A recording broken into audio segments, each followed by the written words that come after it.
Yo les gars et les meufs, c'est Pter et on se retrouve pour une nouvelle vidéo. Dans cette vidéo les potes, nous allons faire une nouvelle tier list pour savoir quelle est la meilleure classe à prendre pour 2022, que ça soit pour un nouveau joueur ou un ancien joueur. Mais surtout le but de cette vidéo, c'est de bien préparer un potentiel futur serveur monocante qui verra le jour sur Wakfu. Alors je me suis dit pourquoi pas en faire pour mes très chers abonnés. D'ailleurs en parlant de 2022, à l'heure actuelle où je tourne cette vidéo, on est fin décembre 2021.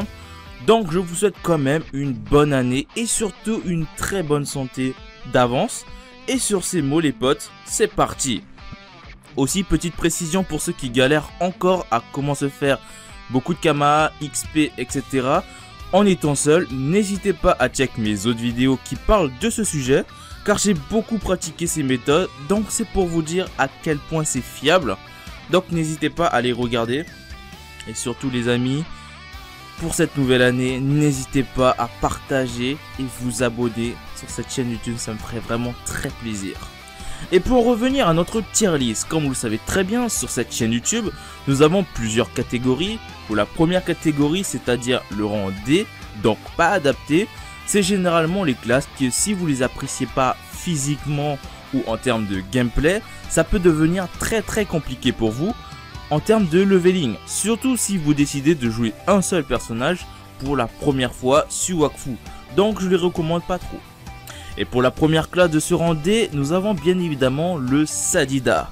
Un Sadida, on le sait tous, c'est une classe très chiante à jouer seul. Car ça voudrait dire que vous devez impérativement jouer retrait, voire jouer plutôt poupée. Un gameplay sur le papier, c'est puissant. Mais en réalité, ça peut vite devenir lassant. Cependant, le Sadida, malgré que la jouer seule, c'est un vrai calvaire, faut pas non plus la négliger si vous décidez de la jouer en team. Car là, oui, on va voir clairement son potentiel en termes de support. Donc si vous voulez prendre le Sadida, prenez cette classe pour votre team, vous ne serez sans doute pas déçus. Pour la deuxième classe de ce rang D, nous avons bien évidemment l'Eniripsa, une classe qui est spécialisée dans le soin.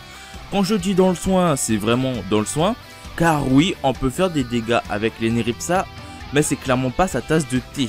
Et c'est pour cela qu'elle se retrouve au rang D d'ailleurs. Car si vous êtes plutôt un joueur qui aime rush rapidement un contenu, même en étant seul, vous n'allez pas choisir un soigneur pour cette aventure périlleuse.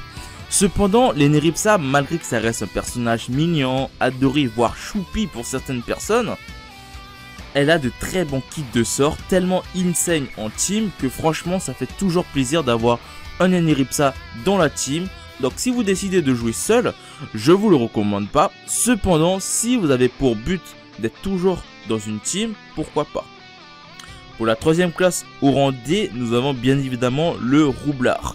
Une classe très offensive, cependant en solo, le Roublard c'est vraiment un galérien. Car oui, le Roublard c'est l'une des classes qui peut totalement retourner le contenu compliqué du jeu, que la plupart des classes n'arrivent pas, mais le Roublard a besoin d'une team autour de lui, un peu comme le foot d'ailleurs. Car un Roublard seul est bien plus compliqué à manier qu'en team. Donc si vous décidez quand même de jouer un Roublard, même en étant seul, sachez que vous avez tout mon soutien. Car ça serait vraiment pas facile pour vous, surtout si tu décides de jouer un Roublard bombe. Maintenant que le rang D est fini, nous allons parler du rang C, qui est le rang moyen, c'est-à-dire des classes qui peuvent quand même s'en sortir, mais qui galèrent quand même un petit peu au fil de leurs évolutions. Et pour la première classe de ce rang C, nous avons bien évidemment le Steamer. Alors oui, le Steamer s'est fait un peu respecter, car avant le Steamer était au bas de l'échelle. Car sans son stasis, il était rien et qu'il n'avait pas de régène en lui, qui lui permettait de survivre, notamment lorsqu'il s'agissait de le jouer en solo. Aujourd'hui, un bon steamer peut avoir n'importe quel type de gameplay qui permet d'être efficace, que ça soit en team ou en solo. Cependant, comparé aux autres classes, le steamer mérite quand même quelques petits ups qui lui permettraient de le mettre au rang supérieur, c'est-à-dire au rang B par exemple, à l'avenir. Pour la deuxième classe de ce rang C, nous avons bien évidemment Luginak. Une classe très moyenne, mais quand je parle de moyen, ça ne veut pas dire que Luginak est nul au point de jamais le jouer.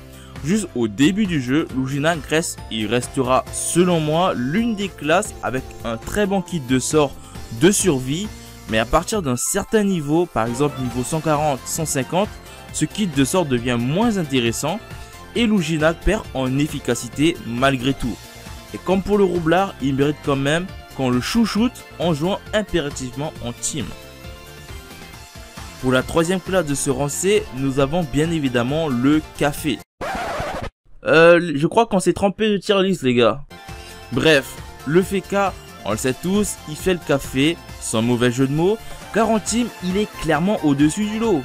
Mais en solo, le FK c'est pas son fort, car oui, le FK peut avoir de très bons sorts défensifs comme offensifs, mais d'une part ça lui coûte déjà en PW, qui est très précieux surtout quand tu es bas niveau, mais surtout que le FK n'est pas fait pour le solo malgré ses méga sorts de support ou de DPS qu'il possède. Donc jouez votre FK mais uniquement les gars en team, ce serait beaucoup plus intéressant. Pour la quatrième classe de ce rang C, nous avons bien évidemment les Nutrophes. Une classe, tu as l'impression que tu l'utilises uniquement pour avoir beaucoup de Kama et t'enrichir le plus rapidement possible, qui en soi est plutôt vrai car beaucoup des Nutrophes m'ont déjà piqué énormément d'objets rares quand j'étais en train de les aider à faire leur donjon. Mais un Nutroph reste une classe, faut le jouer impérativement en team, car en solo, même si vous avez votre fourreur, votre précieux ami, même si vous avez de bons sorts de support ou de retrait, les Nutroph tout seul n'est pas intéressant. Et vous allez quand même plus galérer à progresser seul qu'en team. Et ça, je le dis en connaissance de cause. Mais si malgré tout la classe vous fait kiffer, n'hésitez pas les potes, vous avez tout mon soutien.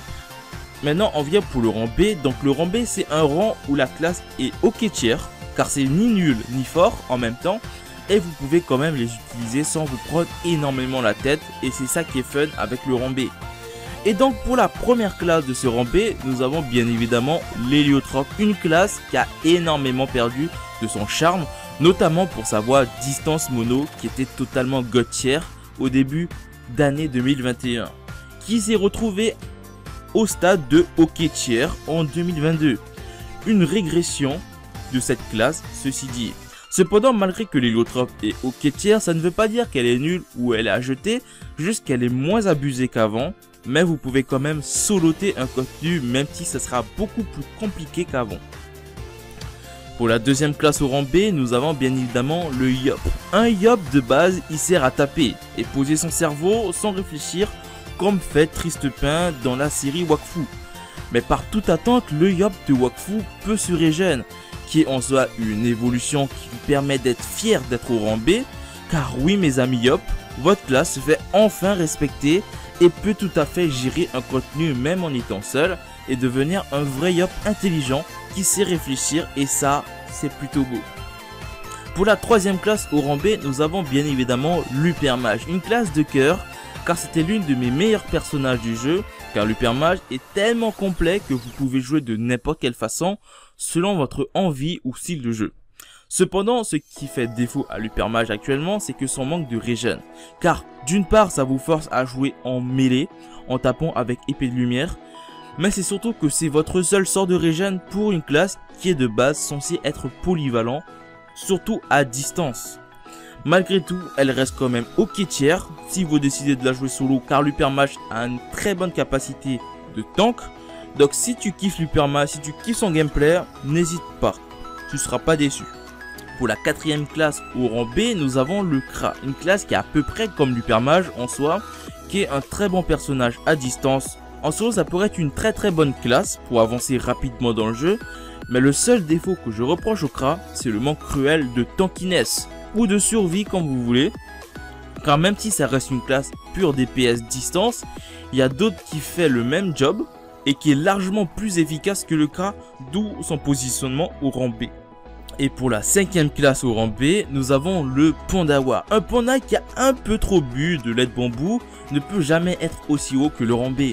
Car oui les potes, le Pandawa, malgré c'est l'une, voire c'est la meilleure classe de placement que Wakfu ait connue, il est très fort, mais en team et pas en solo les potes. Je l'ai placé au rang B car il peut quand même être efficace même en étant seul, mais le panda si vous le jouez, c'est surtout car c'est tellement nécessaire de l'avoir en team qu'il est vraiment indispensable. Maintenant parlons du rang A, donc le rang très bien. Pour la première classe du rang A, nous avons bien évidemment le Sacrieur. une classe qui fait fureur, oui je sais, ça rime. Mais tout simplement pour dire que depuis sa refonte, le Sacrieur est tellement plus broken qu'avant que je l'ai mis totalement au rang A. Car en termes de survie, il peut tout à fait faire le taf avec les shields qu'il possède. Il peut se mettre en berserk à n'importe quelle heure, à n'importe quel moment, ce qui est vraiment très fort avec son sort punition, pour qu'il puisse taper beaucoup plus fort et plus s'en sortir comparé aux autres classes. En parlant de No Brain, pour la deuxième classe de ce rang A, nous avons bien évidemment le Xelor. Et oui les potes, le Xelor lui aussi s'est fait clairement respecter, voire beaucoup trop d'ailleurs, tellement que ça reste l'une des classes méta à l'heure actuelle après le roublard. Mais le Xelor reste largement au-dessus du roublard car lui il peut gérer un contenu seul avec son cadran ainsi que son DPS, sans oublier que le Xelor maintenant il a du shield pour survivre alors qu'avant il n'y avait pas ça. Et c'est ce qui lui faisait un petit peu défaut. Et c'est là qu'on remarque que le Xelor est devenu si puissant qu'il mérite amplement son rang A. Pour la troisième classe au rang A, nous avons bien évidemment l'Ekaflip, qui était à la base une classe beaucoup trop aléatoire et se contentait du rang B. Cependant, l'Ekaflip a totalement détruit la logique de son RNG, car même si tu es malchanceux, l'Ekaflip gagne un bonus qui est totalement no brain, ceci dit, et quelques ajouts sympas qui lui permettent vraiment d'être au rang A. Pour la quatrième classe au rang A, nous avons bien évidemment l'Osamodas, une classe à premier coup d'œil, tu le verras uniquement au rang B et pas plus loin. Je l'ai placé au rang A car l'Osamodas en 2022 va subir une refonte qui peut devenir broken et ça lui fera grimper au rang soit de top tier, des meilleures classes du jeu, soit ok tier si sa refonte n'est pas si fou que ça. Donc c'est pour ça que je l'ai positionné au rang A et se dire vraiment c'est une très bonne classe. Et enfin nous allons parler enfin des meilleures classes que vous pouvez jouer en solo sans que vous galérez tout au long de votre aventure. Et pour cela, pour la première classe de ce rang S, donc top tier, nous avons bien évidemment le Zobal. Une classe, est-ce que j'ai vraiment besoin de préciser pourquoi le Zobal se place au rang S? Bon allez, c'est pour vous les potes, le Zobal c'est une classe tellement polyvalente qu'il nous faudrait un Zoba dans notre liste d'amis pour vous dire à quel point il peut vraiment tout faire. Le heal, les dégâts, le cheat, le placement, bref, beaucoup trop de choses. Et pour la deuxième classe de ce rang S, nous avons le SRAM. Une classe qui lui aussi s'est fait pas mal respecter car ça reste selon moi en termes de survie meilleur que l'Ujinac. Car le SRAM a l'invisibilité, a la régène totalement abusive surtout en bas niveau. Mais surtout de très bons sorts de dégâts. Après, sûrement pour certaines personnes, ils vont plutôt placer le SRAM au rang A. Mais pour moi, le SRAM, il mérite soit le rang A, soit le rang S. Mais pas plus bas. Parce que le SRAM, ça reste quand même l'une des meilleures classes en termes de solo. Vous pouvez jouer très efficacement en team, vous pouvez jouer très efficacement en solo. Donc si vous décidez quand même de jouer un SRAM, vous serez vraiment pas déçus. Donc du coup les potes, j'espère que cette petite tier list vous aura plu. J'ai voulu rajouter des petits moments drôles pour changer un petit peu. Donc n'hésitez pas à me dire ce que vous en pensez dans les commentaires. Et sur ces belles paroles les potes, encore une fois, je vous souhaite une bonne année. Et à une prochaine vidéo. Ciao!